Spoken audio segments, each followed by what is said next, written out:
So if you're thinking about buying a house with a well, especially one with a submersible pump, stay tuned. This video is going to give you a lot of information about all the things that I've been going through. I've got news for you, and things I want to pursue. Oh, I'm jumping up Kilimanjaro, Kilimanjaro.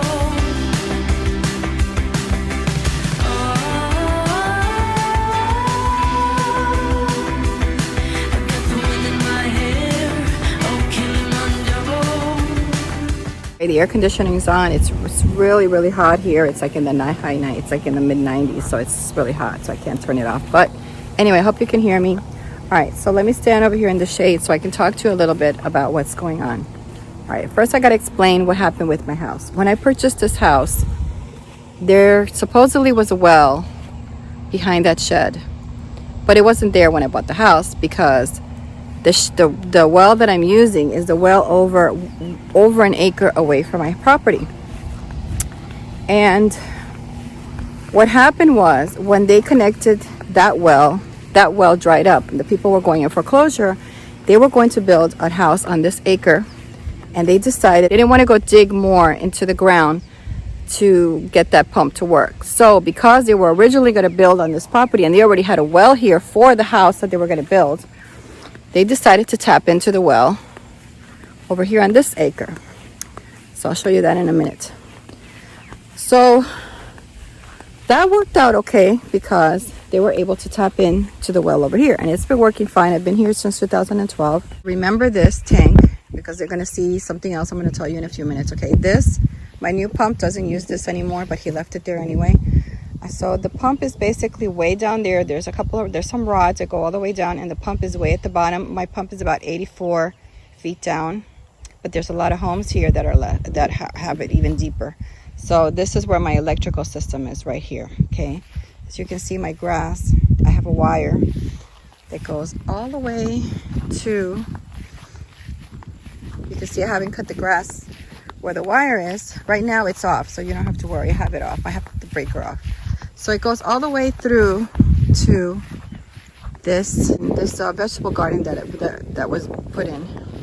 All right, what happened here was when the vegetable garden came in, the T-springs nicked one of the wires. So when I got the new well pump put in, it ran for 30 minutes and it turned off. Well, it turns out was because the pump couldn't handle it with the nicked wire. So had the electricians come out and find the break, which was right here.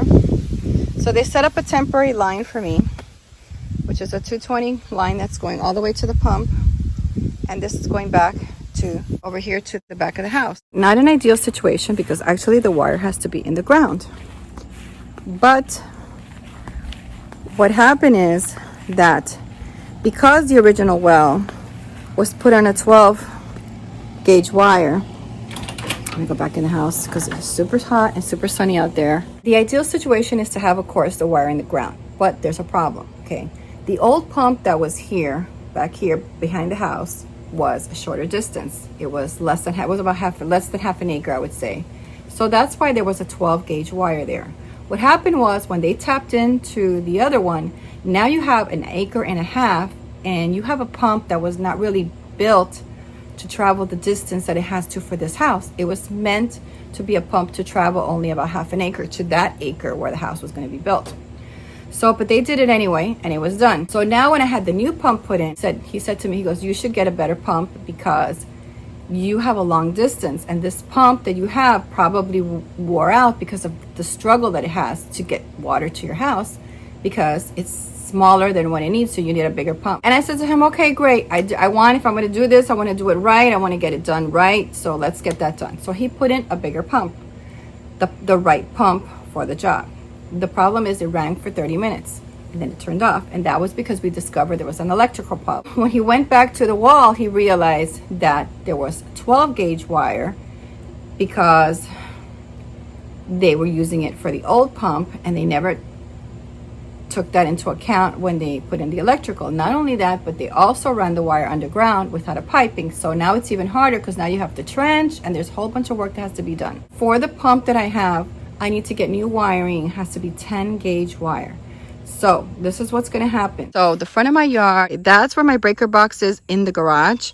So they're going to come out from that wall, go all the way, trench all the way the front of the house, and they have to be careful. They're going to come through this side because the septic tank is over here. So they have to come this way 2 feet down. And then they have to go all the way there. So with that, it's 220 feet. So I had a couple of people come out here, give me several estimates. Some of them were like super, super high. Some of them were moderate.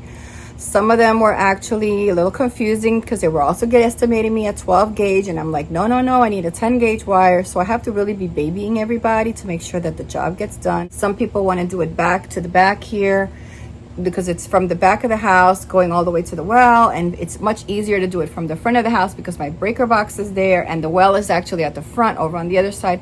So I've had a lot of different scenarios, calling different people, getting different prices around. So finally I have gotten the idea to do it from the breaker box in the front. So that whole area there has to be trenched. Okay, so hopefully all of this is going to solve the problem. So in the meantime, I want you to tell you how I've been living here with this scenario. Number one, I can't have my pump running.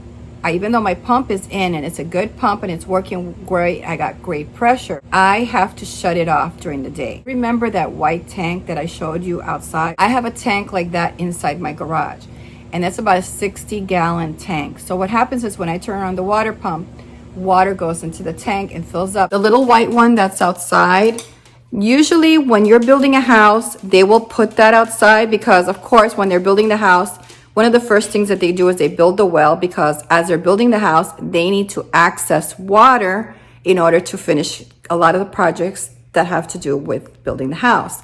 So, you know, you can't put the bladder in the garage until the house is actually built. So what they do is they put a small little bladder out there, so that gets filled up water. And then as they're working on the house, there's a bladder out there. But some people don't have a bladder in the house, but it's a lot better to have the bladder in the house. I'm glad that I have the bladder because my bladder is about 60 gallons.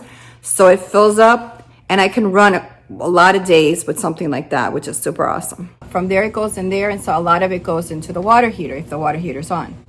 So then a lot of water is saved between the bladder, I call it a bladder, and the water heater. But the only thing you're going to get from the water heater is hot water. So you're not really going to get anything other than hot water from there.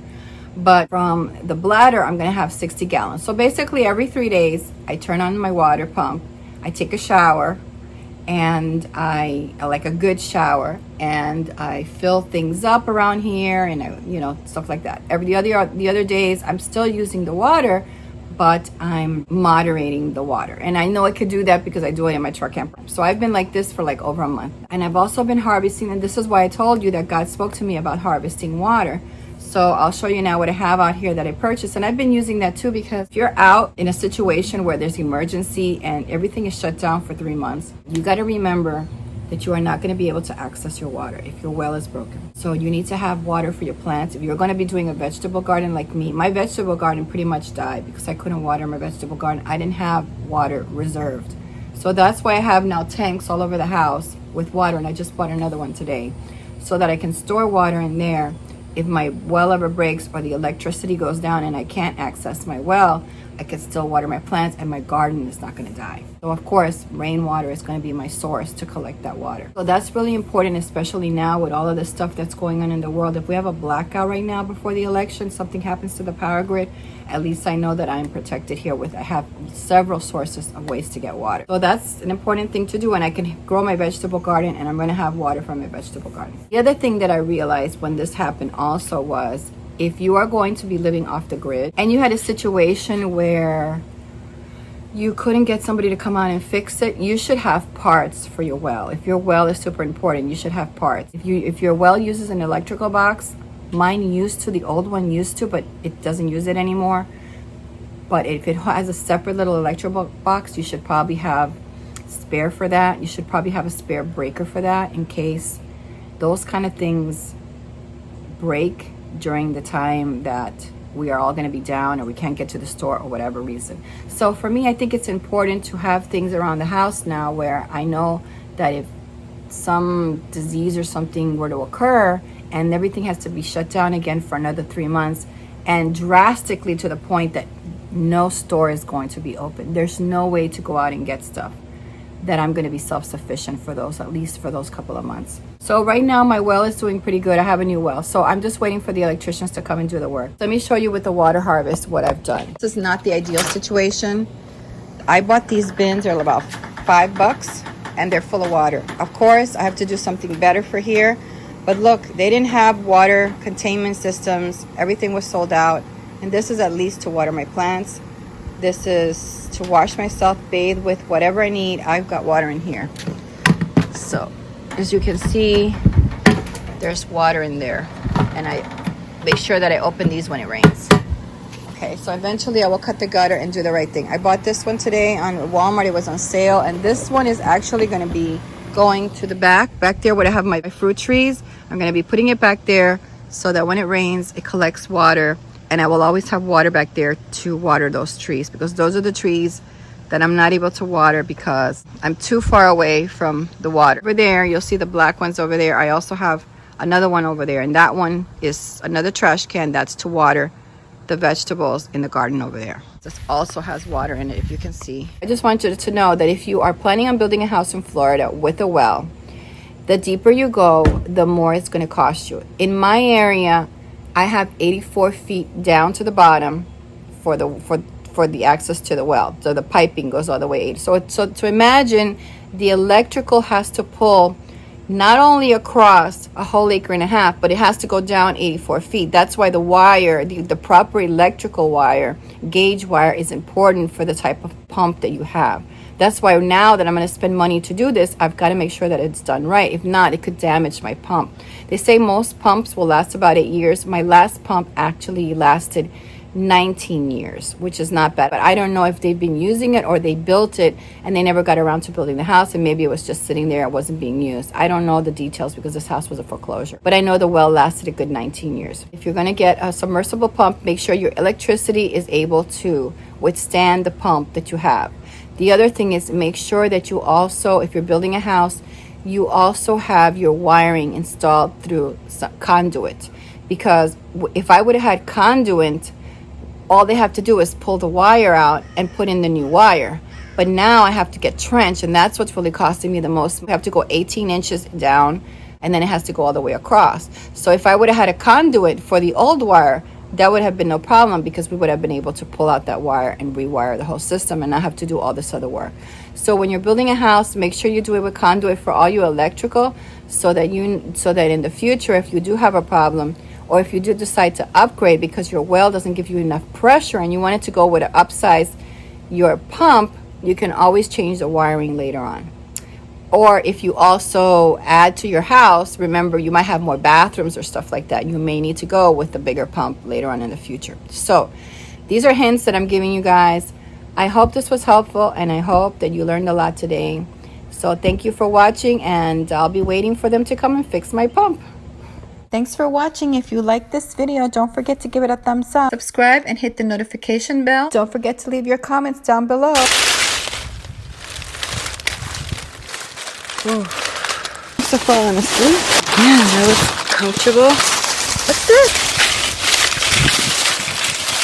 Stickers. Get yours by going to the description box below.